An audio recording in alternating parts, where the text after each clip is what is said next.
A very happy Madhvacharya conscious Madhvacharya parents day. तो श्रीपाद मध्वाचार्य कौन है? भगवान श्री कृष्ण ने 4 संप्रदाय बनाए हैं जिसमें उन्होंने दिव्य ज्ञान दिया। ब्रह्मा जी को, शिव जी को, 4 कुमारों को और लक्ष्मी जी को। तो सबसे पहले ब्रह्मा जी की जो संप्रदाय है उसमें हम आ रहे हैं, we ISKCON devotees, Gaudiya Vaishnavas.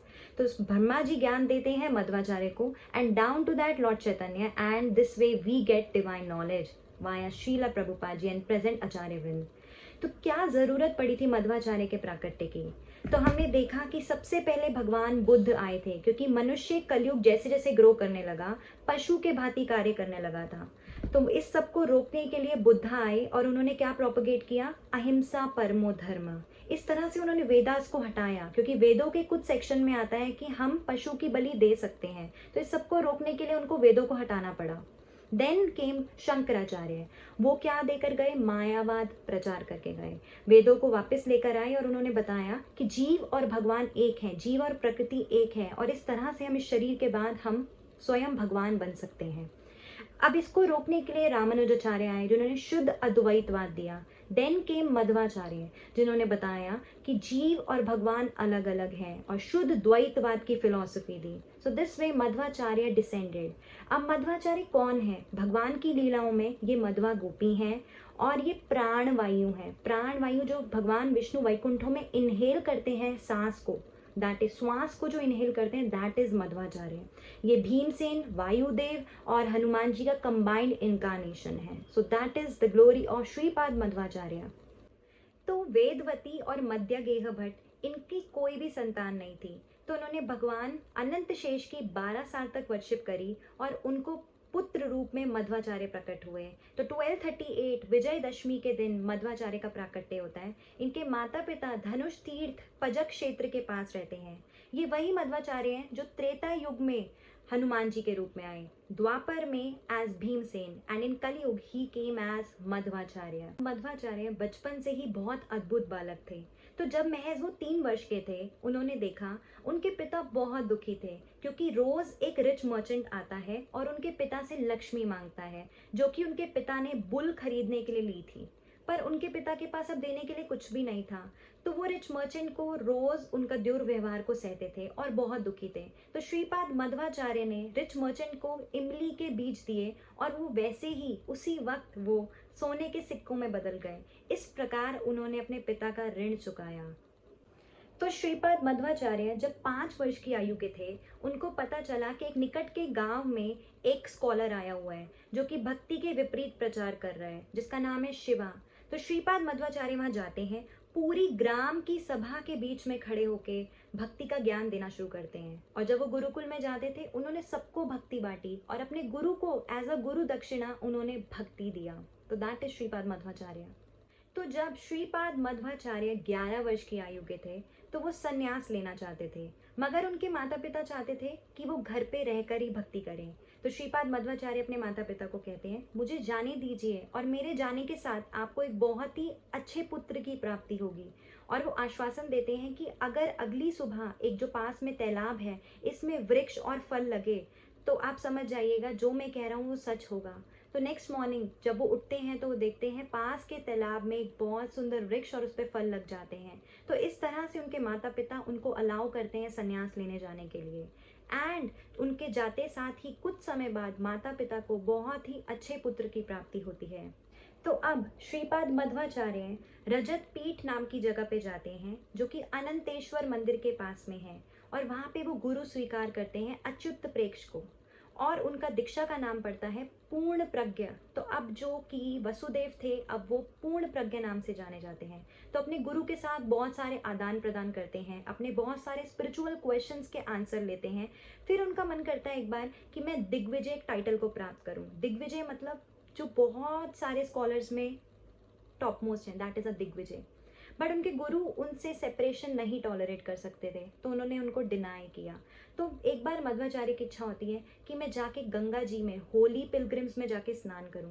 तो उनके गुरु उनसे सेपरेशन टॉलरेट नहीं कर पाएंगे, इसलिए वो रोक देते हैं। तो फिर वो भगवान से प्रार्थना करते हैं और भगवान उनको आश्वासन देते हैं कि तीसरे ही दिन एक कुंड प्रकट होगा जो कि जाना जाता है मध्य सरोवर के नाम से, और उसमें गंगा जी का प्राकट्य हुआ। तो उसके बाद दोनों ही गुरु और शिष्य ने उसमें स्नान किया और उस टाइम के बाद से श्रीपाद मध्वाचार्य के नाम से जाने गए। श्रीपाद मध्वाचार्य की प्रगाढ़ इच्छा थी मायावाद का खंडन करने के लिए, तो उन्होंने फिर भ्रमण करना शुरू किया और इस तरह से मायावादियों का खंडन किया। तो एक बार जब वो नवद्वीप पहुंचे तो उनको भगवान श्री चैतन्य महाप्रभु के दर्शन हुए और महाप्रभु ने बोला, मैं तुम्हारी ही संप्रदाय में प्रकट होऊंगा। श्रीपाद मध्वाचार्य क्योंकि पास्ट युग में भीम थे, तो वो कुरुक्षेत्र धाम आते हैं क्योंकि उनकी कुरुक्षेत्र धाम से प्रगाढ़ प्रेम था और उनका एक गदा होता था, भीम का जो गदा था वो भूमि देवी में था। तो अपने दो शिष्यों को लेके उस जगह की खुदाई करवाना शुरू करते हैं और वहां से गदा निकलता है और दोनों में से कोई भी शिष्य उस गदा को नहीं उठा पाते और श्रीपाद मध्वाचार्य उसको एकदम आसानी से, जैसे कि कोई कमल को उठाता है, कोई पुष्प को उठाता है, उस प्रकार वो उस गदा को लिफ्ट कर लेते हैं और उसी के साथ मध्वाचार्य जी महाभारत पे पूरी कमेंट्री देते हैं। तो श्रीपाद मध्वाचार्य जहाँ जहाँ पे मायावाद फिलॉसफी का ट्रेल बना हुआ था उसको काटने के लिए भ्रमण कर रहे थे। तो वो एक बार जाते हैं बद्रीनाथ धाम और वहाँ पे वो नर नारायण के दर्शन करते हैं जो कि भगवान श्री कृष्ण और अर्जुन हैं। उसके बाद वो आदि बद्रीनाथ जाते हैं, तो उन्होंने अपने शिष्यों को वहीं पे रोक दिया कि इससे आगे आप मत आओ क्योंकि आदि बद्री कोई भी मूर्छित व्यक्ति इस संसार का नहीं जा सकता। और श्रीपाद मध्वाचार्य कैसे जाते थे? एक पहाड़ी से दूसरी पहाड़ी पे कूदते हुए। तो श्रीपाद मध्वाचार्य ने वेव किया अपने शिष्यों को कि आप मत आओ अब पीछे, तो वो सब वहीं रुक जाते हैं और इस प्रकार वो वेद व्यास के दर्शन करते हैं और उनको अपना गीता भाष्य जो कि भगवत गीता पे कमेंट्री उन्होंने लिखी थी वो दिखाया और उनको वेद व्यास इंस्ट्रक्ट करते हैं कि अब आप वेदांत सूत्र पे कमेंट्री दो, क्योंकि श्रीपाद आदि शंकराचार्य ने इससे पहले मायावाद भाष्य दिया था जो कि उन्होंने वेदांत सूत्र पे कमेंट्री है। इसी वेदांत सूत्र पे कमेंट्री वो चाहते थे देनी भक्ति की।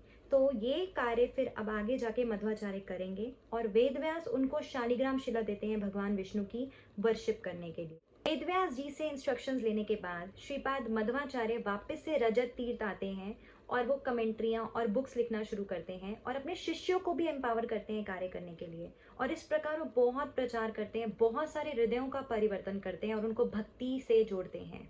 अब एक बहुत ही दिव्य पास टाइम आता है जिसमें श्रीपाद मध्वाचार्य चाहते हैं कि भगवान श्री कृष्ण की वर्शिप उडुपी में भी हो। तो भगवान श्री कृष्ण का एक विग्रह उनको प्राप्त होता है। जब वो 12 स्तोत्र 12 versus on the praise of Lord Shri Krishna लिख रहे होते हैं तो एक शिप आ रही होती है जो कि एक स्टॉर्म में फंसी होती है। तो फिर मध्वाचार्य उस स्टॉर्म को कैसे शांत करते हैं? By waving his cloth and seller उनको बोलता है आपको गिफ्ट में क्या चाहिए, I want to gift you something. तो श्रीपाद मध्वाचार्य एक लंप ऑफ क्ले को चूज करते हैं और ये लंप ऑफ क्ले के अंदर भगवान श्री कृष्ण के विग्रह निकलेंगे। कैसे?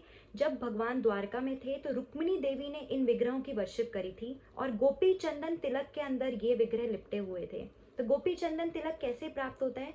भगवान श्री कृष्ण जब इस धराधाम से अप्रकट होते हैं तो गोपियों ने अपना शरीर त्यागा तालाब में और वहां पे वो जो तालाब है वो बना गोपी चंदन तिलक का, जो आज हम गौड़ी वैष्णव लगाते हैं, ये मार्किंग्स ऑफ गोपी चंदन तिलक। तो ये जो तिलक है वो उसको लेके चलते हैं। अब उनके 30 शिष्य उनके साथ होते हैं बट वो नहीं उठा पाते उडुपी के कोस्ट पे जब ये शिपाई होती है। तो मध्वाचार्य इसको बहुत ही आसानी से लिफ्ट कर लेते हैं बाय एम्ब्रेजिंग इट, बाय उसका आलिंगन करते हुए श्रीपाद मध्वाचार्य आगे बढ़ते हैं और इस प्रकार वो भगवान श्री कृष्ण के विग्रह की उडुपी में स्थापना करते हैं कृष्ण मठ में और उसके पास वो 8 मंदिर और 8 मठास और खोलते हैं और अलग अलग सन्यासी 2 सालों तक भगवान की वर्शिप करते हैं and it keeps on changing. And this way Shripad Madhvacharya installs Lord Shri Krishna in Udupi. इस प्रकार से हम देख सकते हैं भगवान श्री कृष्ण की उडुपी कृष्ण मंदिर में बहुत ही सुंदर रूप से वर्शिप होती है। इसमें भगवान श्री कृष्ण ग्वाले के रूप में है और उनके एक हाथ में छड़ी है, दूसरे हाथ में उनके फूड है एंड भगवान श्री कृष्ण की बहुत ऑपुलेंट वर्शिप होती है इस मंदिर में। तो वहाँ पे उन्होंने स्थापना करी रुक्मिणी कृष्णा, रुक्मिणी विट्ठल नाम से विग्रह हैं, भूदेवी विट्ठल, विट्ठल वामन, कालिया मर्दन कृष्ण, चतुर्भुज कालिया मर्दन Krishna and so on. So we can definitely go to this holy pilgrim which is very dear to Gaudiya Vaishnav and महाप्रभु शीला प्रभुपाद जी ने यहीं से डीटी वर्शिप के स्टैंडर्ड्स लिए हैं जो आज हम अपने इस्कॉन सेंटर्स में देख सकते हैं। इतनी ऑपुलेंट वर्शिप होती है। So those DT standards were being taken from Udupi Krishna. Shripad Madhvacharya का एक बहुत ही डिवाइन पास टाइम आता है जब वो नॉर्थ इंडिया आते हैं तो वो गंगा जी को क्रॉस करना चाहते हैं बट उनको मुगल गवर्नमेंट के लोग रोक देते हैं तो Shripad Madhvacharya just by simply walking on the Ganges he crosses the Ganges. Second pass time आता है, एक बार कुछ चोर उनको लूटना चाहते थे और उनकी मृत्यु करना चाहते थे। तो श्रीपाद मध्वाचार्य पत्थर में कन्वर्ट हो जाते हैं एज अ पत्थर का स्टैचू, और कोई भी उनको लिफ्ट नहीं कर पाता। So they have to leave the place disappointedly. And the third pastimes comes that Shripad Madhvacharya एक बार गोवा नाम की जगह पे होते हैं, जिसको आज हम गोवा नाम से जानते हैं।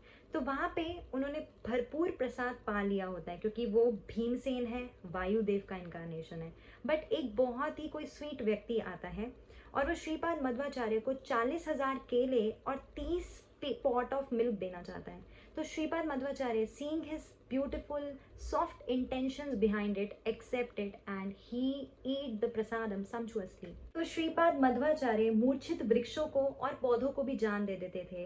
तो एक बार एक पेड़ था जो कि बिल्कुल मूर्छित था, उसको श्रीपाद मध्वाचार्य ने प्राण दिए और उसने फिर फल और फूल बोर किए।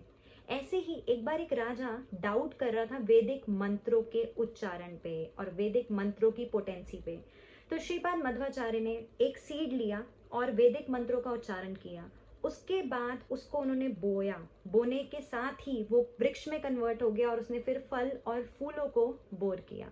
एक बार तुंगभद्रा नदी के पास एक पत्थर था और उसको कोई भी नहीं उठा पा रहा था। श्रीपाद मध्वाचार्य ने उसको अपने एक हाथ से उठा लिया। श्रीपाद मध्वाचार्य के जो शिष्य थे वो ऐसे अद्भुत पास टाइम्स को होते हुए देखते थे और वो डायरेक्टली परसीव कर पाते थे हनुमान जी और वायुदेव उनमें। तो एक बार श्रीपाद मध्वाचार्य पंजाब आते हैं और उनके साथ उनके हजारों शिष्य होते हैं, पर उनकी गति को वो मैच नहीं कर पाते और श्रीपाद मध्वाचार्य बहुत आगे निकल जाते हैं और फिर वो आगे जाके अपने शिष्यों के आने का वेट करते हैं। इस प्रकार वो एक पत्थर के ऊपर बैठते हैं और डीप मेडिटेशन में चले जाते हैं। उस बीच पंचाल के राजा का प्रोसेशन निकलता है और श्रीपाद मध्वाचार्य को हटने के लिए कहा जाता है बीच से। तो श्रीपाद मध्वाचार्य क्योंकि समाधि में हैं तो वो नहीं हटते। तो राजा कहता है हाथियों से और घोड़ों से इनको मरवा दो, कुचलवा दो। बट श्रीपाद मध्वाचार्य को कोई इंच भी, 1 इंच भी नहीं हटा पाता और उसी के साथ जो राजा है पंचाल का, वो घोड़े से नीचे उतर के श्रीपाद मध्वाचार्य को दंडवत प्रणाम करता है और इस प्रकार श्रीपाद मध्वाचार्य उस राजा को और उनकी पूरी प्रजा को वैष्णव में कन्वर्ट कर देते हैं। श्री शिव उडुपी कृष्ण की जय, श्रीपाद मध्वाचार्य की जय, जगत गुरु श्रीला प्रभुपाद की जय।